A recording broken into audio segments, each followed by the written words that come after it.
Hello everybody.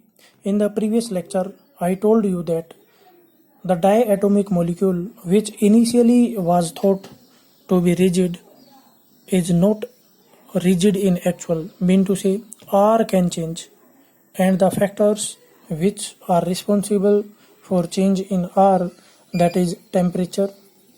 So thermal expansion can be there.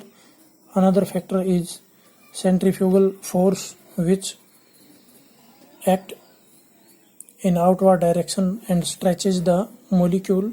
Okay, and these factors leads to stretching of the molecule, so the internuclear separation increases, bond length increase होती है, R increase होता है, तो moment of inertia जो I है that increases slightly.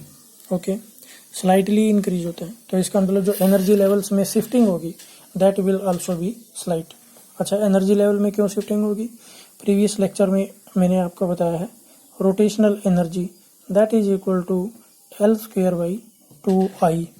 Okay, so if I changes slightly, so energy levels get shifted relative to the energy levels of rigid rotator slightly. तो अब हमें यहाँ पे ये जो इशू है चेंज इन R, इसको हम कैसे एडजस्ट कर सकते हैं? तो एक बात तो हमें क्लियर है कि जो R है that is not fix, reason चाहे जो भी हो. अब हम ये जो इशू है नॉन रिजिडिटी का, हम इसको रिजोल्व करना चाहते हैं. तो इसका मतलब जो हमारे पास रिजिड रोटेटर में Fj की वैल्यू आई थी, उसमें कुछ चेंज करने की ज़रूरत है आपको. तो चेंज करने के लिए a kind of distortion is there. Distortion का मतलब आप यूँ लगा लें, डिस्टोर्शन का मतलब होता है डिफॉर्म. ठीक है, जैसे कि कोई बॉडी है उसकी शेप को चेंज करना, या कोई पैटर्न है उसको चेंज करना. तो ये जो पैटर्न है एनर्जी लेवल्स का, इसमें जो शिफ्टिंग है, ठीक है ना, that is due to centrifugal factor. यहाँ पे हम एक ही फैक्टर को कंसिडर कर रहे हैं. थर्मल वाला जो कॉन्सेप्ट है, थर्मल एक्सपेंशन की वजह से जो है, ठीक है, और थर्मल यानी कि टेम्परेचर की वजह से जो नंबर ऑफ पार्टिकल्स हैं वो भी डिफरेंट स्टेट में डिफरेंट होते हैं. इस कॉन्सेप्ट को भी हम डिटेल में डिस्कस करेंगे सेपरेट वीडियो लेक्चर में.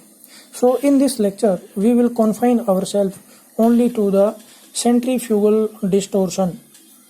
Okay, so here we are using a factor, you need to keep in mind. इसको आप रट्टा मार लें, क्योंकि ये कहाँ से आता है, कैसे आता है, उसका फिर से आपको थ्योरेटिकल एनालिसिस करना पड़ेगा separately. So please keep in mind this thing.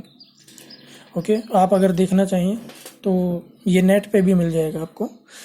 And this factor, अब देखिए यहाँ पे moment of inertia changes slightly.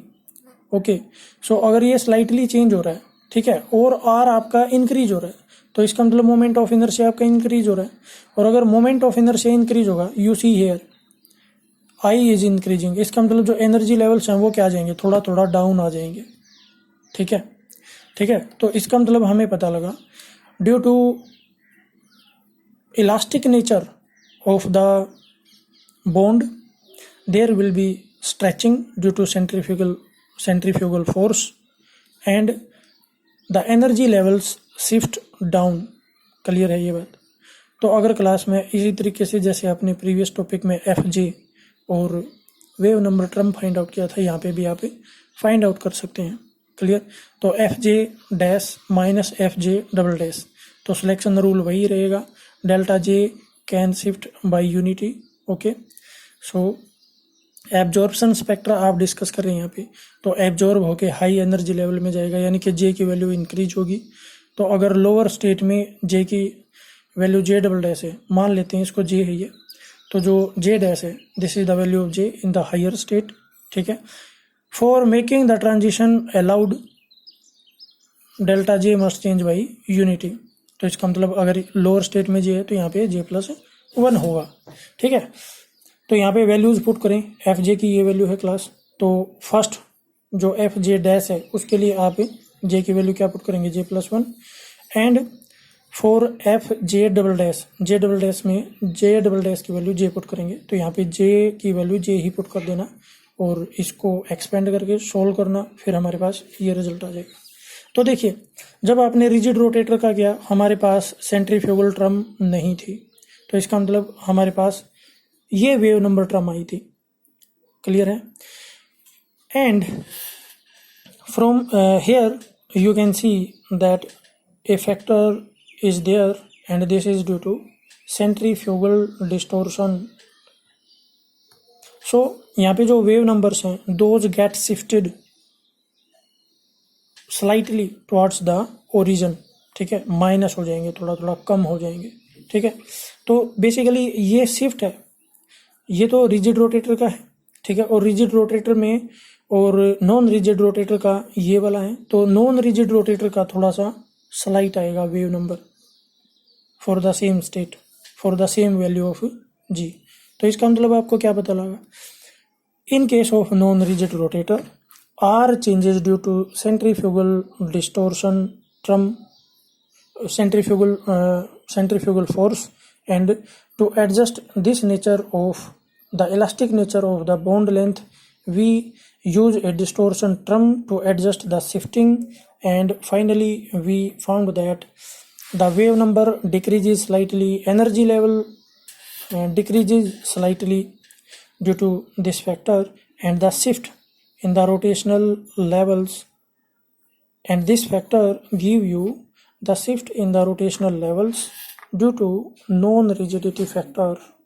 Okay, तो अब ये देखते हैं डायग्राम में ये चीज़ कैसे दिखेगी।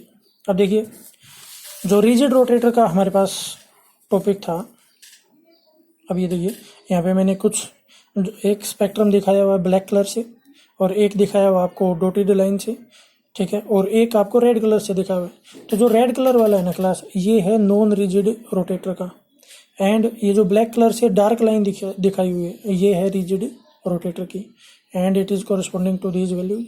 एंड नॉन रिजिड का ये जो हमारे पास रिलेशन आया है प्रीवियस पेज पे, यहाँ पे देखिए एफ जे, ठीक है, यहाँ से एफ जे और न्यू बार, इनकी वैल्यूज यानी कि वेव नंबर टर्म, ये आप फाइंड आउट कर सकते हैं। जो प्रीवियस पेज पे क्या है सेम वही है, और ये प्रीवियस लेक्चर से आया हमारे पास, तो इस तरीके से आप इसका कंपैरिजन कर सकते हैं। अगर मान लो क्लास ये वाली टर्म ना होना मेरे पास, तो मेरा रिजल्ट यही आ जाएगा, यानी कि जो मेरा डिस्टोर्शन कॉन्स्टेंट, अगर मैं उसको 0 ले लूँ तो मेरा ये कॉन्सेप्ट हो जाएगा। कहने का मतलब मेरा नॉन रिजिड रोटेटर किस में कन्वर्ट हो जाएगा? रिजिड रोटेटर में, और ये जो एनर्जी लेवल्स हैं रेड वाले, ये इनके इक्विवेलेंट हो जाएंगे। तो ये जो गैप आ रहा है ना class, this gap is due to this term. Clear है? So this is how you can see, you can adjust it. Okay, so ये जो एनर्जी लेवल है, ये भी यहाँ पे you can see, if you put the value of j equal to 0, then it will be non-zero, but here we are drawing it for fj, this is for rigid rotator, this is for non-rigid rotator। तो ये result आएगा। अगर j की value 0 put करेंगे, यानी कि अगर ये देखना चाहें जो सबसे बॉटम मोस्ट एनर्जी लेवल है, क्या उसमें भी शिफ्टिंग होगी? तो यहाँ पे j की वैल्यू क्या है? 0 है। तो अगर 0 पुट करेंगे तो ये टर्म गायब हो जाएगी। तो for j equal to 0, F J of the rigid rotator and non rigid rotator will be at the same level, और जो बाकी सारे हैं उनमें शिफ्टिंग होगी। कहने का मतलब ये है। तो इसके जो जनरल पॉइंट्स हैं वो आपको खुद नोट करने हैं। तो जनरल पॉइंट्स क्या होंगे? पहली बात, जो एनर्जी लेवल्स हैं those will shift down, okay, due to this distortion term. Second point, अब देखिए डिस्टोर्शन टर्म में देखते हैं। डिस्टोर्शन टर्म में D J square and J plus 1 square, देखिए मैंने यहाँ से उठा के रखा है। तो जैसे जैसे जे बढ़ेगा, वैसे वैसे ये फैक्टर क्या होगा? बढ़ेगा। तो यहाँ पे देखिए, यहाँ पे डिस्टोर्शन कम है, यहाँ पे थोड़ा ज़्यादा, और ज़्यादा, और ज़्यादा, और ज़्यादा। तो इसका मतलब क्या हुआ कि ये जो एनर्जी लेवल्स है ना, जो नॉन रिजिड रोटेटर के एनर्जी लेवल्स हैं, उनमें रिजिड रोटेटर के एनर्जी लेवल्स के कंपैरिजन में जो एनर्जी गैप होगा वो भी कम होगा। यानी कि in case of non rigid rotator the energy levels are comparatively closer, ये बात है। ठीक है, तो ये 2 पॉइंट आपको पता होने चाहिए। Thanks for watching the lecture. If you find it informative, please like and subscribe.